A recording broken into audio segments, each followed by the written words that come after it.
Eh bien bonjour à tous, aujourd'hui c'est Alandris, encore une fois, et cette fois-ci je suis sur ma sorcière.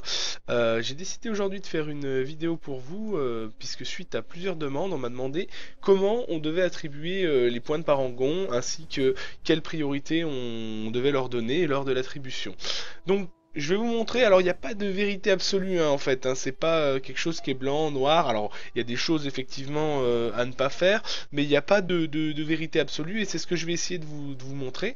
Donc si vous allez dans la feuille de votre personnage et que vous allez dans vos points de parangon, vous avez donc à chaque fois un onglet caractéristique avec intelligence, vitalité, vitesse, déplacement, puissance arcanique maximum pour la sorcière. Dans l'onglet attaque, vous avez tous la même chose avec vitesse d'attaque, réduction de temps de recharge, chance de critique et dégâts des crits. Dans l'onglet défense, vous avez point de vie, armure, résistance et régénération de vie. Et dans l'onglet haute, vous avez dégâts de zone, réduction en coût de ressources, vie par coup et découverte d'or. Alors, comment ça fonctionne déjà pour le premier onglet? Le premier onglet, ça dépend du mode de difficulté dans lequel vous jouez, je pense, puisque si vous jouez en mode softcore, vous avez la possibilité, je pense, de mettre 100% de vos points dans votre caractéristique principale et éventuellement un peu en vitesse de déplacement si ça vous améliore votre confort de jeu, mais en vitalité, vous aurez très peu de choses à mettre. Pour les joueurs hardcore, c'est un petit peu différent. Il faut que vous alliez chercher, par rapport à votre personnage, une robustesse qui vous convient. Concrètement, suivant le mode de difficulté auquel vous jouez également. Hein. Si vous jouez en mode normal, difficile, etc. Bon, si vous avez une robustesse aux alentours de 3-4 millions, ça suffira largement. Donc, quand vous êtes à 3-4 millions, si vous n'avez pas besoin de rajouter de vitalité dans votre personnage, n'en rajoutez pas et faites exactement la même chose qu'en softcore. Intelligence, vitesse de déplacement, et c'est tout. Si vous êtes un joueur de hardcore qui est en mal de points de vie et qui joue en tourment 1, tourment 2, tourment 3, etc., bah, c'est intéressant, je pense, d'aller chercher des points de vitalité. Vous perdrez un peu de DPS, hein, ça c'est sûr, puisque tous les 100 points, grosso modo, d'intelligence, vous gagnez 20 000 DPS. Donc c'est pas négligeable non plus de retirer vos points d'intel dans votre DPS, mais si ça vous permet de survivre, hein, on est en hardcore, donc l'intérêt c'est quand même de rester en vie. Pour l'onglet attaque, là on est sur quelque chose d'un petit peu différent. La rentabilité des statistiques, vu qu'elles sont pas délivrées de manière identique, c'est-à-dire par exemple vous mettez 1 point en vitesse d'attaque, vous gagnez 0,2 de vitesse d'attaque. Vous mettez 1 point en chance de critique, vous gagnez 0,1 de chance de critique. Et vous mettez 1 point en réduction du temps de recharge, vous gagnez 0,20. Donc réduction du temps de recharge, ça peut être utile, hein, je pense notamment à des joueurs qui vont jouer croisé ou des joueurs qui vont jouer barbare avec leur gros cooldown. Je pense que c'est intéressant de venir chercher des points là-dedans.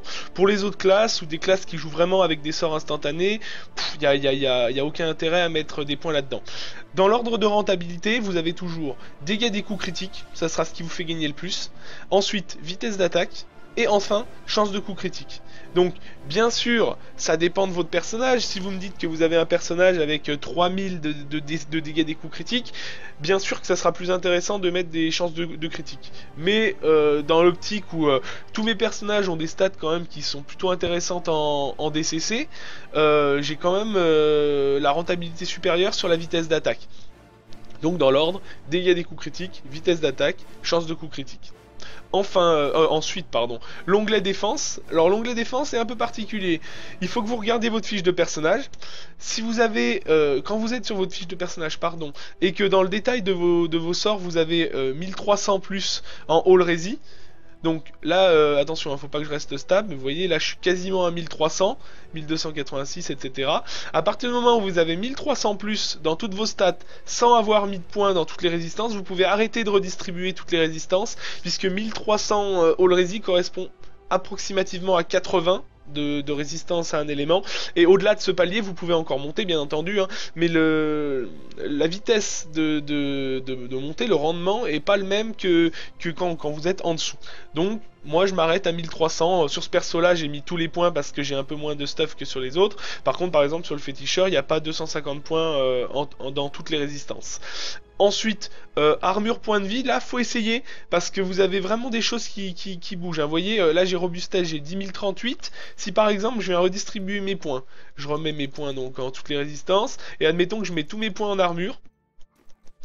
Voilà, là j'ai perdu des points de robustesse. Donc je vais faire exactement la même chose mais dans l'autre sens. Je réinitialise mes points, je remets mes points en toutes les résistances. Et je vais chercher cette fois-ci en points de vie. Et là, vous voyez, là, les points de vie, il semble que les points de vie sont un peu plus intéressants sur ce personnage que les points d'armure. Par contre, c'est vraiment le mix qui me fait gagner plus. Donc, 10 187 000. Tac, je réinitialise. Je remets un mix. Hop. Ah ben non, vous voyez. Même on peut découvrir que les points de vie me font gagner plus. En fait, si je mets tout en points de vie, je me retrouve à gagner plus. Donc qu'est-ce que je vais faire? Bah je vais réinitialiser mes points. Et puis c'est parti, on va tout mettre en points de vie. Voilà. J'ai gagné 100 000 de robustesse. Alors c'est pas exceptionnel, hein, mais c'est toujours ça de prix.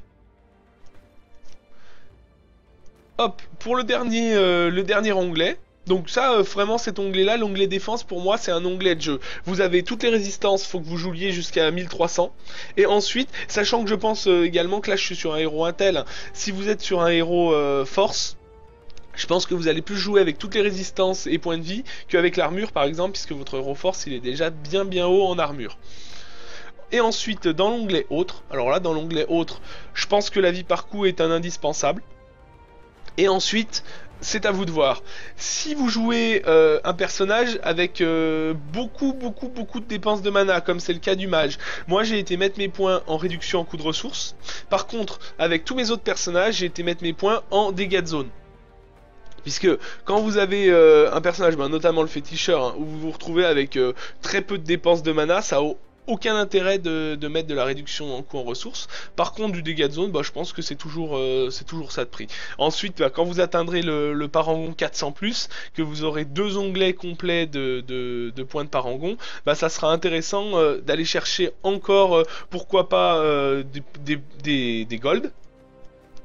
Si vous êtes notamment comme mon féticheur il va avoir full vie par coup, full dégâts de zone et ensuite il va aller chercher des golds.